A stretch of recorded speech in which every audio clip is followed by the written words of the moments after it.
आदाब नमस्कार, मैं वसीम अख्तर और आप देख रहे हैं द लीडर हिंदी का बरेली बुलेटिन। शाम ढलते ही आसमान रंग बिरंगी रोशनी से जगमगाने लगा। जमीन पर इतने दिए जले कि जलाने वालों ने मानो ठान रखा हो कि अंधेरा कहीं नहीं रहने देंगे। अपने ज़िले में दीपावली के अलग ही रंग देखने को मिले। दीपावली पर एक अच्छी खबर यह भी है कि वो लड़की जिसे छेड़छाड़ के विरोध पर ट्रेन के आगे धक्का दे दिया गया था, अस्पताल से जिंदगी की जंग जीतकर घर पहुंच गई है। लेकिन एक परिवार ऐसा भी था जो हादसे में दो जवान बेटों की मौत पर गहरे सदमे से दो चार रहा। उस खबर पर भी बात करेंगे जिससे रात सनसनी फैल गई थी। जीआरएम के पास चिकन बिरयानी शॉप पर रंगदारी वसूलने को लेकर हुए टकराव का मुकदमा भी पुलिस ने दर्ज नहीं किया है। आखिर क्यों, ये और दूसरी तमाम खबरों से पहले आज की सुर्खियों पर नजर। दीपावली पर हर तरफ बिखरे दिखे खुशियों के तमाम रंग। जिंदगी की जंग जीतकर अस्पताल से घर पहुंची बहादुर बेटी, एक बेटे की चिता को मुखाग्नि तो दूसरे की अस्पताल में मौत। दीपावली पर शॉपिंग से लौट रहे पति की मौत, पत्नी घायल। चिकन बिरयानी शॉप पर रंगदारी का दर्ज नहीं हुआ मुकदमा। शाही पुलिस ने गिरफ्तार किए लूट की घटना करने वाले दो आरोपी। झाड़ियों में मिली नवजात को इलाज के लिए भेजा गया सफाई। अब्बास नगर में सीवर के उफन जाने से नाला बन गई सड़क। अब खबरें विस्तार से। शाम ढलते ही आसमान रंग बिरंगी आतिशबाजी से जगमगा उठा। आधी रात तक यही नज़ारा रहा। दीपावली का उत्सव बाजारों से लेकर गली मोहल्लों तक दिखाई दिया। घरों में भी दिए जलाए गए, मिठाई खाई और खिलाई गई। बहुत से लोग अनाथालय, वृद्धाश्रम में भी पहुंचे, बच्चों और बुजुर्गों के साथ समय बिताया। मिठाई के साथ उन्हें गिफ्ट भी दिए। सोशल मीडिया पर बधाई देने का सिलसिला भी रात तक जारी था। पहले आप देखिए शहर प्रकाश के इस पर्व पर किस तरह से जगमगा रहा है, फिर आपको सुनवाएंगे कि भाजपा कार्यालय पर दीपोत्सव में हिस्सा लेने के लिए पहुंचे बृहद क्षेत्र अध्यक्ष दुर्विजय शाक्य ने मीडिया से बातचीत में क्या कहा है।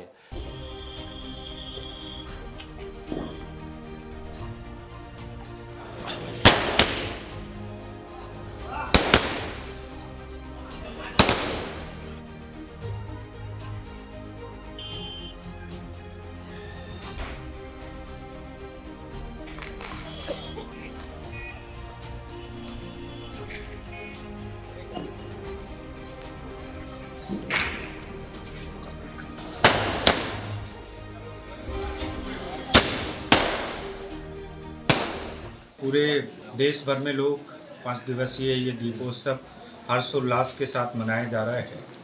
तो हमारी भारतीय जनता पार्टी के बरेली कार्यालय में भी यहाँ महानगर जिला, रामला जिला, ऐसे तीनों यूनिट ने मिलाकर ये हवन और पूजन का कार्यक्रम रखा है। तो सभी कार्यकर्ताओं ने यहाँ पूजन कर भगवान गणेश और लक्ष्मी जी से पूरे विश्व के कल्याण की और देश के कल्याण की कामना की है। ये देश विश्व विजयी हो। आदरणीय नरेंद्र मोदी जी के नेतृत्व में देश आगे बढ़ रहा है। वैसी सबके कल्याण की कामना यहाँ की गई है और सबकी खुशहाली की कामना की गई है, देश की उन्नति की कामना की गई है। जिंदगी की जंग जीतकर अस्पताल से घर पहुंची बहादुर बेटी। सीबीगंज थाने की वो घटना जिसने सुनने वालों को हिला दिया था, उसका दीपावली पर थोड़ा सुखद एहसास हुआ। जिस बेटी को छेड़छाड़ का विरोध करने पर शोधे ने ट्रेन के आगे धक्का दे दिया था और वो हाथ पैर गंवा बैठी, लेकिन जिंदगी की जंग जीत गई है।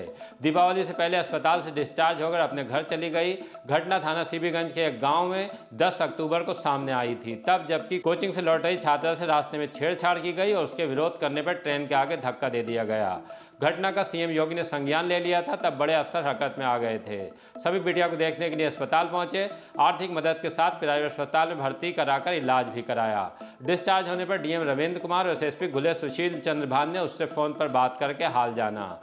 एक बेटे की चिता को मुखाग्नि तो दूसरे की अस्पताल में मौत। त्योहार पर अपनों के साथ खुशियां मनाने दो भाई दिल्ली से घर लौट रहे थे। वो दिन भर काम करते रहे और रात होने पर बाइक से शाहजहांपुर के लिए रवाना हुए। उन्हें मिर्जापुर के गांव जरीन नगर पहुंचना था। रात में किसी तरह रास्ता भटक गए, संभल वाले रोड पर निकल गए और गुन्नौर तक चले गए। वहां हादसे का शिकार बन गए। ये पता नहीं लग पाया कि हादसा कैसे हुआ। पुलिस का फोन पहुंचा तो घर वाले घबरा गए। पिता सूरजपाल ने जाकर देखा तो छोटे बेटे रतनपाल 24 साल की मौत हो चुकी थी। बड़ा बेटा रमनपाल घायल था, उसे बरेली लाकर प्राइवेट अस्पताल में भर्ती करा दिया गया। पोस्टमार्टम के बाद शव मिलने पर रतनलाल की अंत्येष्टि करने के लिए उसके पिता शाहजहांपुर चले गए। छोटे बेटे की चिता को मुखाग्नि दी। रात में अस्पताल आकर बड़े बेटे का हाल जाना तो उसकी सांसों की डोर भी थम चुकी थी। अंदाजा लगाया जा सकता है कि एक पिता की दो जवान बेटों की आगे पीछे मौत से क्या हालत हुई होगी तब, जबकि दीपावली का त्यौहार भी है। वो रो रो कर कह रहे थे कि मेरा तो सब कुछ लुट गया। दीपावली पर शॉपिंग से लौट रहे पति की मौत, पत्नी घायल। थाना बहेड़ी के गांव छगन डंडी के रहने वाले छेदालाल पत्नी रामवती के साथ बाजार से दिवाली मनाने के लिए सामान लेकर घर वापस लौट रहे थे। लभेदा के पास उनकी बाइक सामने से आ रही दूसरी बाइक से टकरा गई। छेदालाल की मौके पर ही मौत हो गई, जबकि पत्नी गंभीर रूप से घायल हुई है। पुलिस ने उन्हें एम्बुलेंस से अस्पताल पहुंचवाया, जबकि पति का पोस्टमार्टम कराया जा रहा है। चिकन बिरयानी शॉप पर रंगदारी का दर्ज नहीं हुआ मुकदमा। प्रेमनगर थाने के इलाके में जीआरएम स्कूल के पास गुजरी रात बिरयानी की शॉप पर पहुंचे दबंग और उसके साथियों ने रंगदारी वसूलने की कोशिश की। विरोध पर मारपीट और हंगामा मचाया। 2 अलग संप्रदाय का मामला होने पर पुलिस सूचना मिलने के फौरन बाद ही हरकत में आ गई। इंस्पेक्टर प्रेमनगर आशुतोष रघुवंशी फोर्स के साथ जीआरएम पहुंच गए। तब तक दबंग और उसके साथी फरार हो चुके थे। चूंकि पहले भी बिरयानी की शॉप पर बवाल हो चुका है, इसलिए मामले को संजीदगी से लेकर तहकीकात शुरू कर दी गई है। अगर घटना सही है तो पुलिस दबंग का माकूल इलाज करने के मूड में है, वरना बिरयानी शॉप का मालिक नवाब भी पुलिस के रडार पर है। इस मामले में पुलिस ने इसलिए ही अभी मुकदमा दर्ज नहीं किया है। शाही पुलिस ने गिरफ्तार किए लूट की घटना के आरोपी। पुलिस ने 2.5 माह पहले पंथरा गांव के पास रास्ते में लूट की घटना अंजाम देने वाले 2 बदमाशों को गिरफ्तार कर लिया है। उनसे लूट का शिकार बने शख्स की मोटरसाइकिल की नंबर प्लेट और पर्स भी बरामद हुआ है। शाही पुलिस के मुताबिक लूट में 2 बदमाश शामिल थे। एक का नाम विशाल रस्तोगी उर्फ संजीव रस्तोगी है। वो शेरगढ़ कस्बे के मोहल्ला ब्रह्मनान का रहने वाला है। दूसरा आयान मोहल्ला मुर्रावान में रहता है। दोनों ने लूट की घटना कबूल की है। उनका पुराना आपराधिक इतिहास भी है। दोनों गिरफ्तार करने के बाद जेल भेज दिया गया है। झाड़ियों में मिली नवजात को इलाज के लिए भेजा गया सफाई मेडिकल कॉलेज। धनतेरस वाले दिन बिसलपुर रोड पर कंथरिया गांव में झाड़ियों से मिली नवजात को इलाज के लिए सफाई मेडिकल कॉलेज भेजा गया है। डॉक्टरों के मुताबिक उसके पेट में समस्या है। जब उसे झाड़ियों में फेंका गया था तो उसे बचाने के लिए गाँव के धर्मपाल अपने घर ले गए। बाद में पुलिस को सूचना दी, तब चाइल्ड लाइन भी हरकत में आ गई। बच्ची की जान बचाने के प्रयास संजीदगी के साथ किए जा रहे हैं। अब्बास नगर में सीवर उफनने से नाला बन गई सड़क। पुराने शहर के मोहल्ला चक महमूद में अब्बास नगर के लोग बेहद परेशान हैं। वजह यह है कि सीवर उफनने के बाद निकास का इकलौता मार्ग नाले में तब्दील हो चुका है, जिससे राहगीरों को भारी दिक्कत का सामना करना पड़ रहा है। पार्षद को बता चुके हैं और नगर निगम में शिकायत भी दर्ज करा चुके, लेकिन समस्या का समाधान नहीं कराया जा सका है, जिससे उनमें अब गुस्सा है। आज के बुलेटिन में बस इतना ही। इसी तरह की ताज़ा तरीन खबरें जानने के लिए देखते रहें द लीडर हिंदी। अगर हमारे चैनल को सब्सक्राइब नहीं किया है तो हमारी गुजारिश है कि ज़रूर कर लें।